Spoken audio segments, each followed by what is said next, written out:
Magandang umaga, ngayon po ay araw ng linggo, January 28, 2024 at narito po muli ang update sa lagay ng panahon. Ayon sa Pag-asa, patuloy po ang pag-iral ng hanging amihan o northeast monsoon at nakakaapekto sa ating bansa.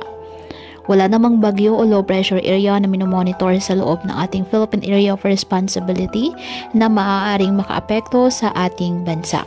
Samantala, dahil sa amihan, may gale warning na nakataas ngayon sa Agusan del Norte, Dinagat Island, Surigao del Norte kasama ng Siargao at Bocas Grande Island, Surigao del Sur, Eastern Coast of Davao Oriental, Zamboanga del Norte, Misamis Occidental, Northern Coast of Lanao del Norte, Misamis Oriental at Camiguin, kung saan delikado pa rin ang pumalaot lalo na ang ating mga kababayang mangingisda at may maliliit na sasakyang pandagat.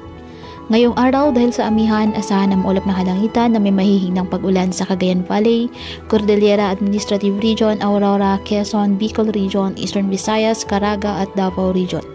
Habang sa nalalaming bahagi ng ating bansa kasama ng Metro Manila, bahagyang maulap hanggang sa maulap na halangitan with isolated light rains dahil pa rin po sa amihan.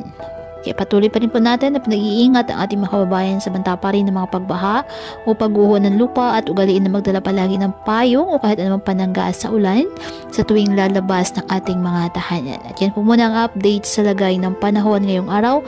Muli patuloy po tayo na mag-ingat at palaging tandaan, God loves you. Stay safe and God bless.